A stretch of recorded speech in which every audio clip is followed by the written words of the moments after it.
जब तक कमल था घर में अच्छा लगता था। अब तो लगता है जैसे मैं शमशान में बैठा हूं। एक तो सारे रिश्ते तोड़ के चला गया और दूसरे ने 1 महीने से कोई खबर नहीं दी है। मत दे, मत दे। मैं तो अपना भाई नहीं हूं ना उनका, सौतेला भाई जो हूं। अच्छा, अगर आप ऐसे कमजोर हो जाएंगे तो मैं क्या करूंगी? कैसे जीऊंगी? किसके साथ वक्त बिताऊंगी बताइए। अचानक आज ये कैसी बातें करने लगी? माँ ने मुझसे क्या कसम खिलवाई थी तुम्हें याद नहीं है?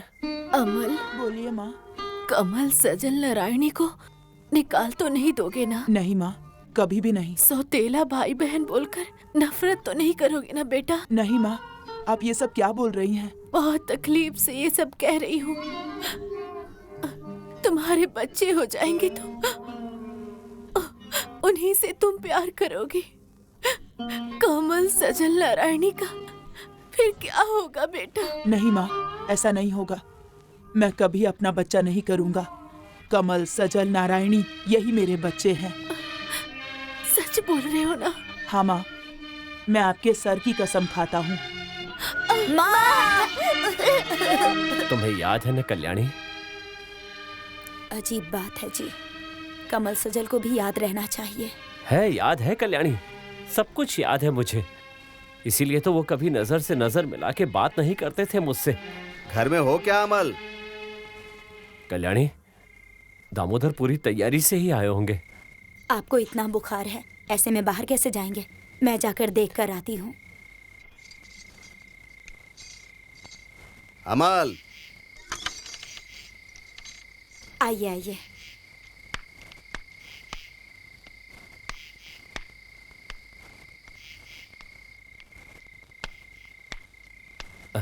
आइए आइए, बैठिए। रहने दो, मैं बैठने के लिए नहीं आया हूँ। पैसे का ब्याज तो बढ़ता जा रहा है, कब वापस करोगे? बहुत जल्दी दूंगा। भाई आ जाएगा तो दे दूंगा। ये सब फालतू की बातें सुनकर मैं पिघलने वाला नहीं हूँ। 7 दिनों के अंदर ब्याज के साथ मेरे पैसे मुझे चाहिए, नहीं तो मेरे आदमी तुम्हें घर से बाहर निकाल देंगे, समझ गए?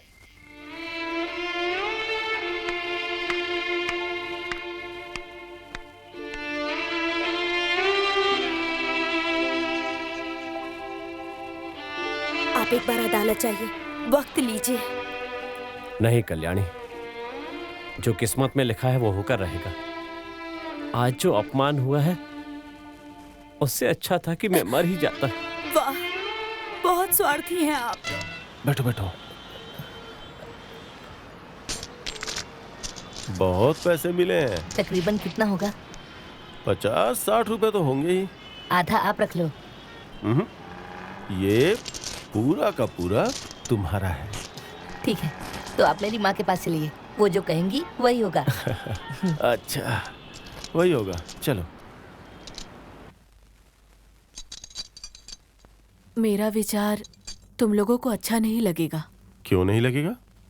माँ का सिद्धांत कभी गलत हो सकता है क्या?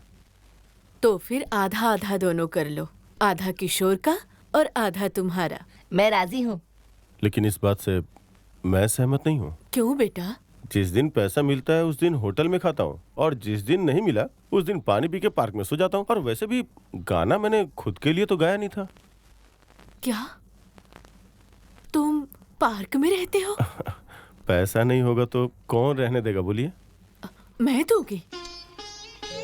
मेरा एक बेटा था, लेकिन आज से 2 बेटे हैं। तो फिर ये आधा आधा करते हैं, घर का सारा खर्चा मिटा करके फिर हम दोनों भाई आधा आधा बांट लेंगे। ठीक है, वही होगा। एक बात पूछूं? पूछो ना। एक वक्त था, बहुत बड़ी गायिका थी, नाम था सुप्रभा देवी। किशोर से मुझे पता चला आपके गाने के बारे में। सही सुना है बेटा, मैं हूँ सुप्रभा देवी। तो फिर आप गाना न गाकर किशोर को क्यों भेजती हैं? आप गाएंगी तो बहुत टिकट भी बिकेगा और पैसा भी ज्यादा मिलेगा। मैं गाना नहीं गा सकती हूँ। मेरे पति मतलब किशोर के पिता मेरा गाना पसंद नहीं करते थे। वही लेकर बहुत झगड़ा होता था। मैं तुम्हें कल ही घर पर ले जा सकता हूँ, लेकिन एक शर्त है। बोलिए। तुम इसके बाद गाना नहीं गाओगी। क्या क्या कहा तुमने?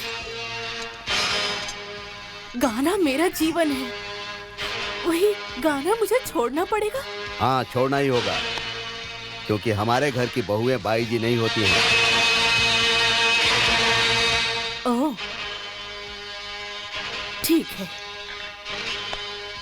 तब तो मुझे भी मेरी जिंदगी नई तरीके से जीनी पड़ेगी, मेरी खुद की जिंदगी। किशोर जन्म से ही अंधा है, उसके बारे में सोच के मुझे तुमसे अपना सारा रिश्ता खत्म करना पड़ेगा।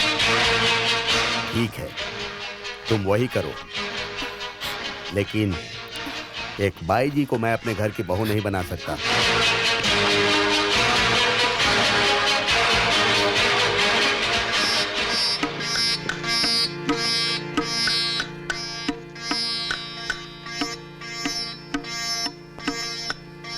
अच्छा सुनो तो, पान लाने कौन गया है? ठीक है, भिजवाता हूँ। हाँ देखो।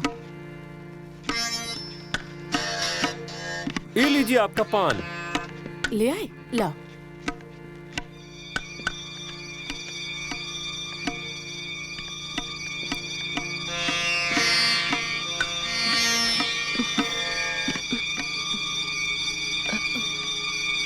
जर्दा तो बहुत ज्यादा डाल दिया है।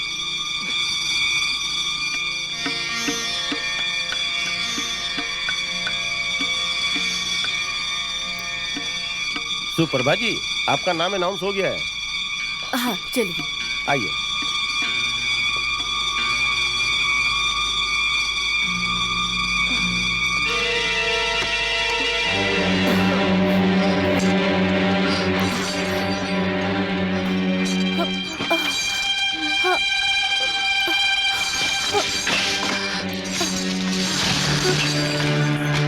बहुत घमंड से कह रही थी ना, मुझे छोड़ दोगे लेकिन गाना नहीं छोड़ोगी। इसीलिए सारी जिंदगी के लिए मैंने तुम्हारा गाना छुड़वा दिया, और तुम्हारे उस अंधे बेटे के साथ तुम्हें भी छोड़ता हूं। इस महीने घर का भाड़ा दे दिया है, अगले महीने से तुम खुद इंतजाम करना। आज से तुम्हारे और मेरे बीच कोई रिश्ता नहीं है।